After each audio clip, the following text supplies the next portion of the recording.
Hi all, it's me, Ryan here. Today I'm going to be showing you guys the build log of this Micro ATX PC build. So basically this PC is somewhat like a media computer, as well as a bit of a gaming computer. It makes into one. So for the parts, it's a really simple choice. I went for a GTX 1070 with 8 gigs of VRAM. For Lightroom and Photoshop, there'll be enough VRAM for the graphics card for the application to use. A 480GB SSD for photos, just like very small photos, not videos, and then we put the games on there too.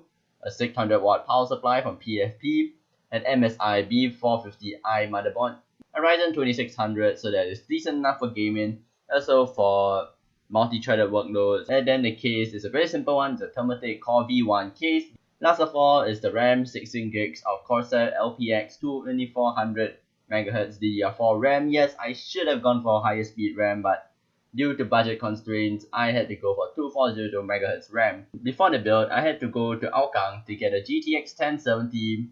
Right, we are in this random block here at Hougang. That's to pick up a graphics card, GTX 1070, 8 gigs of VRAM. So good enough to play racing games, which is what my uncle is going to be playing. So that's great. I'm gonna wait for this guy at the lift lobby, see how it goes. So now it's off to the building stage. As always, the first stage of this build is always to test all the hardware first, as you want to make sure everything is working. So if you say something is not working, you can go straight to simlim square and get it RM8. So there's a little time lapse of that. I should just refer to the motherboard. Oh, there it is. Turn on. Okay. This is my 4. You should display. Okay, go for. Maybe it was 4. You should see something like some text appear here. Oh, that's just display. It's too big. I hope it's not too big. No, or do you see the there it is. Ryzen 5 6-core processor, damn frequency. Ryan.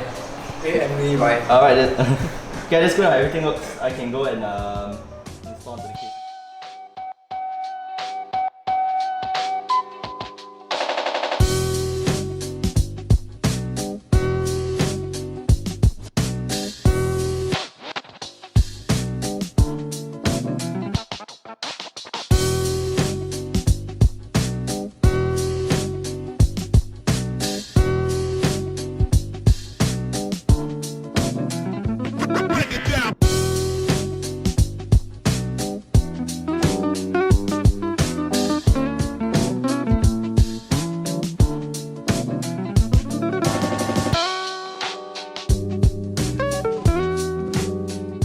Alright, good.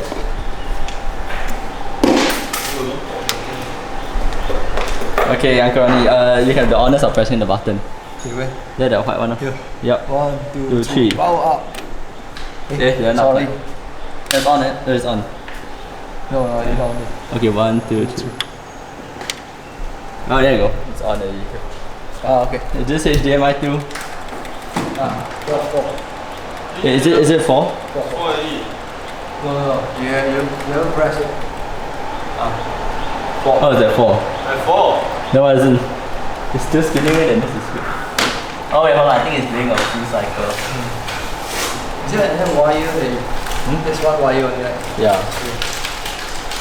It's going VGA. Alright, we know why it didn't work because I have it plugged in here. Just not to the motherboard. You want to plug it into the graphics card. Now there should be video.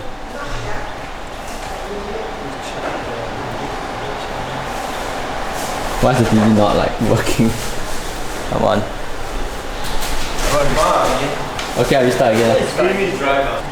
Can't plug into the right thing now unless the back. Oh, there it is. There it is. Got it.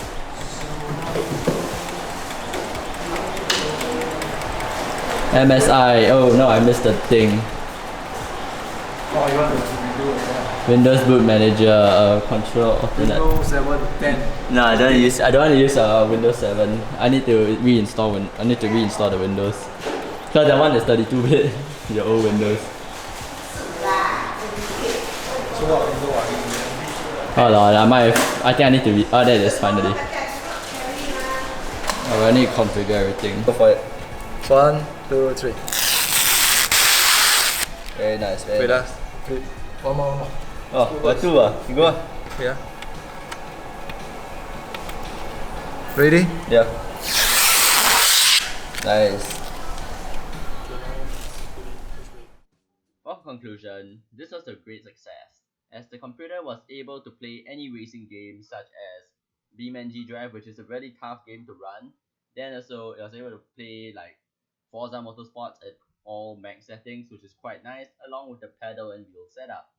This one looks really nice, fitting into my uncle's living room area with the white themed living room area, so the computer really fits into it.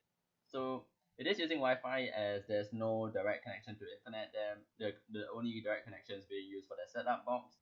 Hence, we can only use Wi-Fi. So this motherboard has wireless AC, which is really great for us just to be able to use it in this type of situations. And keyboard management in the Thermaltake Core V1 was really simple. There's a lot of ample space for you to route SATA cables, the USB 3.0 cables, and the front panel cables underneath the motherboard. So there's a ample room over there so that you don't really have to like fight and then put cables all over the place. You can just route it underneath the motherboard and up, which looks really neat.